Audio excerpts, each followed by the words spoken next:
But it's so very easy. My name is Laura, and I have made a lot of quilts in my day, or quilt things. I have made quilts for beds, quilts for laps, quilts for kids to play on. I have done tablecloths, table runners, bed runners, just about everything that I can think of.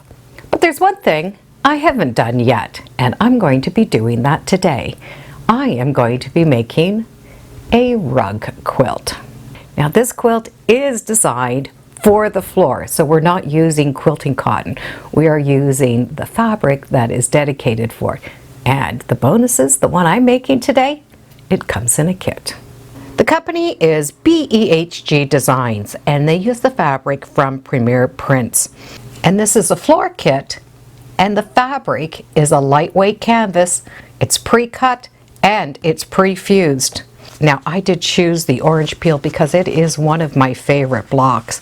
So I have all of these pieces of canvas laser cut with the fusible web already attached. And I have the background fabric and the backing fabric. So the only thing additional we're going to need, just like a quilt, is our quilt batting. This is a lightweight canvas, so we are going to need to use a denim needle, and I've chosen the number 16 denim needle. Another thing that is recommended is a polyester thread. So I'm going to be able to just free motion quilt this on my machine, but I will be using a home deck thread. It's a little bit heavier. It is a 30 weight, and I'm just going to use the black, and it'll go with everything. So I did get this kit. Of course, we do have all of the directions, but what it does give us is the way to cut out this back canvas. These have already been cut for us, but we're going to need to do that canvas. We're going to do binding, and we're going to do the front fabric and the back fabric. So they did give us a diagram on how to cut it out, and we also have those directions. So when we look at the fabric, we can see how much heavier this is. It's a canvas. It's going to wash really well, and it's going to wear well. But the bonuses, we're going to be able to just stitch this on our regular home machine. There's nothing special that we are going to need to do. It's just like sewing denim, so we just need the denim needle. So I'm going to get my front, my back, and my binding cut all from this one big piece of fabric. We also have a grid layout. So each one of those squares is going to represent 1 inch.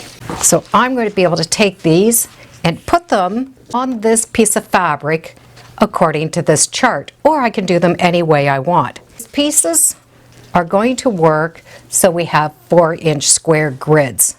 So the first thing I did was ironed all of the wrinkles out, then I ironed it in half. So I had a line down the center, and then I re-ironed it so I have a line going in the other side.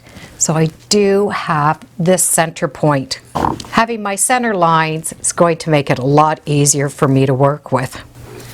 So I can now take this entire piece and bring it to my ironing board. These all have fusible web on them, so I'm able just to iron it, and then I'm going to be able to go to the machine and stitch it. My pressing mat is not big enough, so I'm going to only be able to take advantage of the size that I have.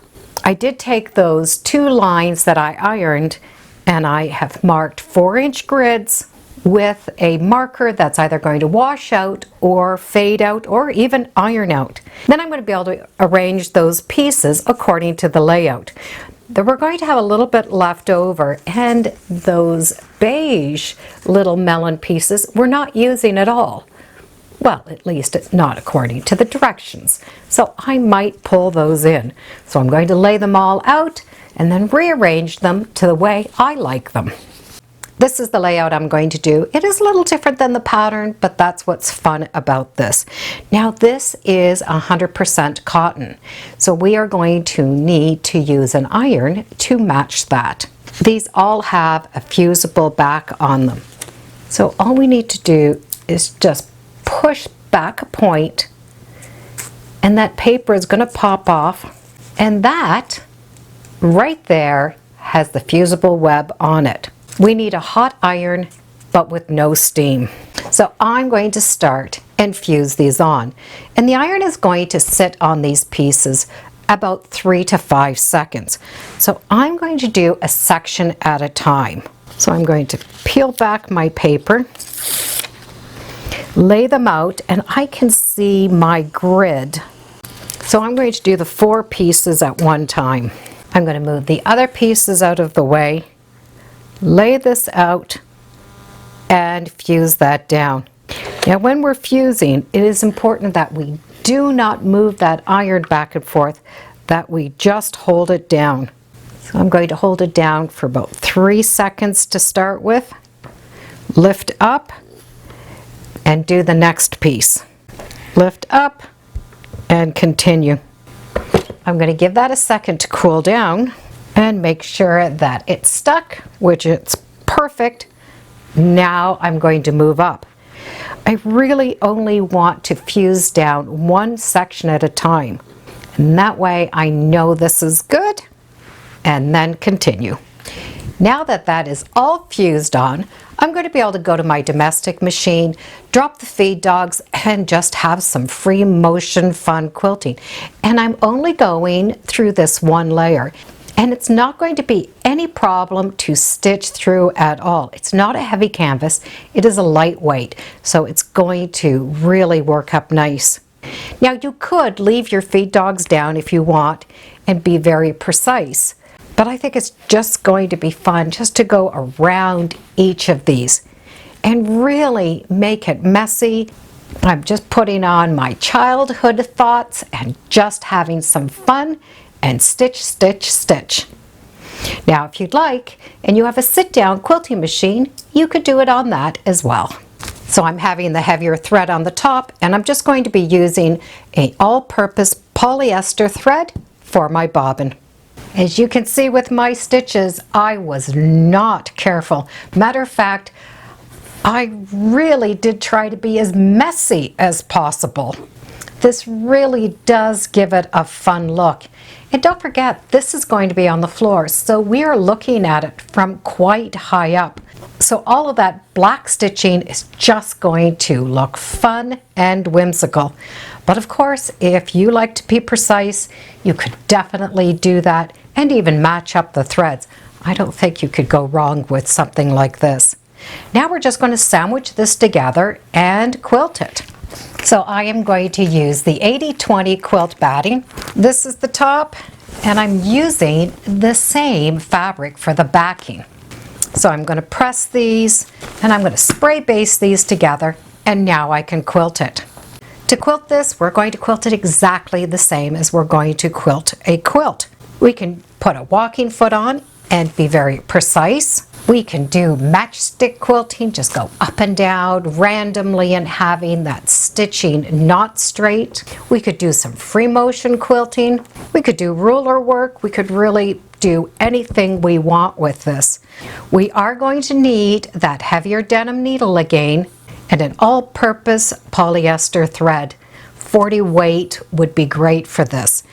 And for my quilting, I just did random straight lines here, there, in all different directions. I wanted to have the look of the curve, but the straightness of the lines. And you can see a little bit better on the back there. So the quilting is all done. It was just done on my regular machine. And now I'm going to trim it and add a binding. The binding we did cut at 3 inches. So we're going to be able to stitch this binding on with 3/8 of an inch seam allowance. So we're going to be able to have that extra strength versus a little 1/4 inch. And just put that binding on like we would any quilt. We get to treat this exactly like a quilt. The only difference is it's a canvas that we're going to be able to put on the floor and enjoy in another way. You can see that stitching, how bold it is, and it really does look nice, not being perfect. The back looks nice, it's completely finished. Of course, this is the side I'm going to be looking at when I walk on it, but if I need to flip it over, this is going to look nice as well. Having these pieces already laser cut for me and fused for me really saved a lot of time. This entire project took me 1 day. That beautiful 100% cotton canvas will really give it a lot of wear, and I just love how fun it is. Now, I chose the orange peel because it is one of my favorite blocks, but there are so many different ones out there, regardless if you get kits or just the patterns. Many different seasonal ones. Halloween's coming up. There's a really cute Halloween one, and there's one that would be perfect for the sewing room. I'll put some links in the description so you could check out this company, just in case you would like to walk on one of your quilts. Thank you for joining me today on Sew Very Easy. Feel free to subscribe. I'm on Facebook, Instagram, and I do have a newsletter. It's all free under Sew Very Easy. And be sure to make every day a Sewtacular day. Bye for now.